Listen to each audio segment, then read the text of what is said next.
Hi, I'm Mark, and today I have to talk about even more Brexit consequences today.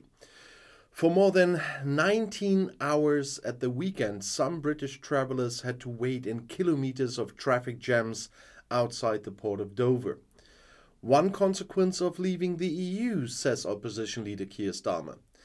Thousands of cars and buses, bumper to bumper, as far as the eye could see there, in waiting times of up to 19 hours. What has happened to travellers since Friday on the way from England to France exceeded the usual rush. At the beginning of the holidays, coaches in particular found themselves in kilometre-long tin columns. Traffic in southeast England came to a standstill on the approach to Dover ferry port. School classes ran out of provisions because of those long waiting times, and many were stranded in hotels or in waiting rooms. The ferry port had to declare a state of emergency even. As was the case last summer, when similar chaos reigned at the start of the holidays, the Conservative Tory party initially passed the buck to the French. It is incredibly disappointing that problems at French border checks have once again caused traffic chaos, tweeted Tory MP Nathalie Elficki.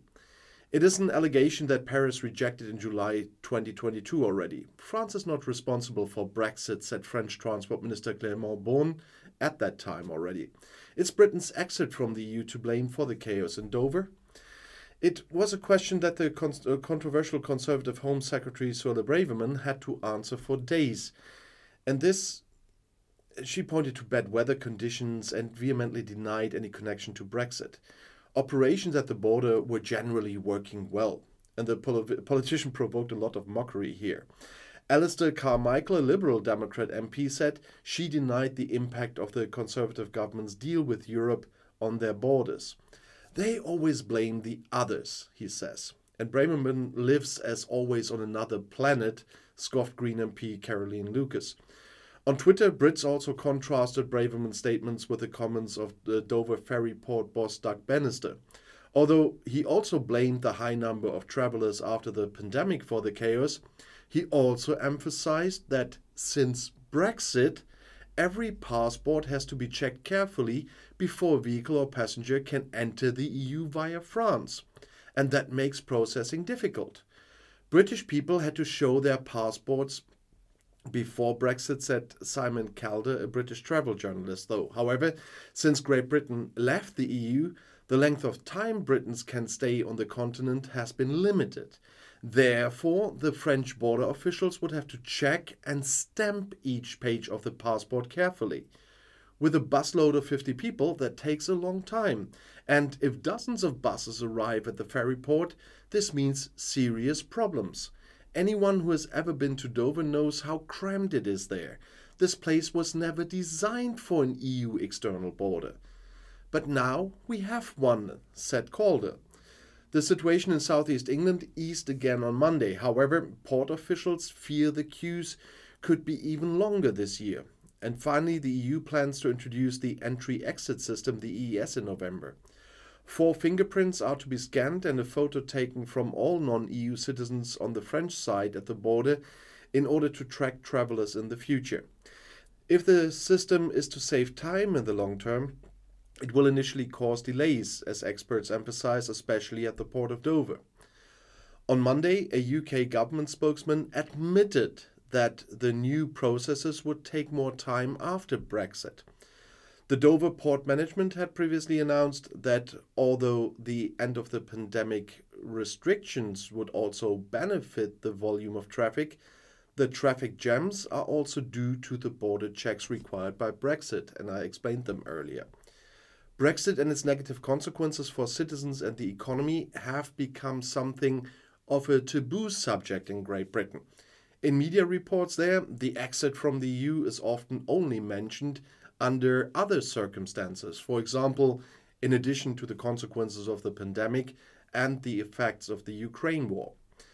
The Labour Party, which is currently well ahead of the ruling Tories in the polls, also wants to stick to Brexit, as some of its former strongholds in the north of England voted unequivocally to leave.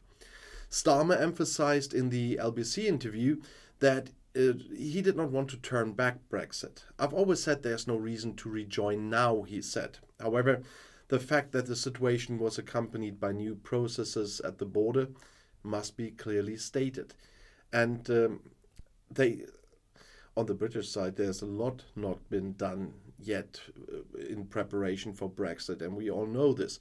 But as I always say, and I say this early in my personal speech today, Brexit is a gift that keeps on giving, and it will not end. And it's something quite like a reflex in the British government to put the blame on anybody else for everything that happens. We'll come to that tonight again, because now Braverman is blaming another group of people for something else as well. But they are slowly running out of people to blame for, because for everything that happens in the country, they can't blame the EU for as they did the last decades. They blamed the EU for everything they did, and that was one reason for some of the Leave voters to vote for Brexit, because they believed that nonsense. Because a lot of domestic stuff has been blamed on the EU, although the EU never required that. But they did it, like the austerity policy. But for every consequence they blamed the EU. But that scapegoat is gone for all domestic crap now, even if they're still trying it. Or now the thing with the border.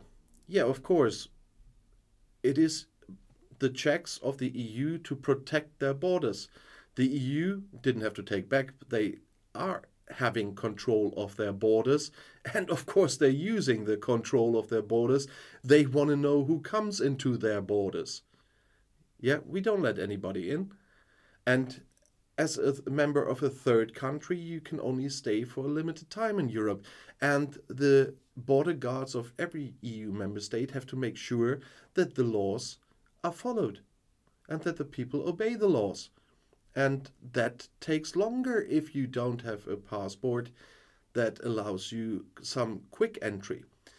Of course, the journalist was right. British always needed to show a passport. They had to use the passport because the British don't have ID cards, but an ID card would have been sufficient if there was a British ID card, like we have in Germany, to travel into the EU, even they were not part of Schengen. But they just have to check if it's a British passport if you're a member of the EU and not even a member of Schengen, because you could still go to the EU whenever you want and how long you want. But now, after Brexit, that is not the case anymore. And so it takes time to protect one's own border. The British should know about that. But but they sometimes don't understand what that really means, and that even when you protect your border, still international law is involved. That's why I have to bring another video again tonight, and I will talk about that part again. But for now, I'll see you in that video then. I'll be back.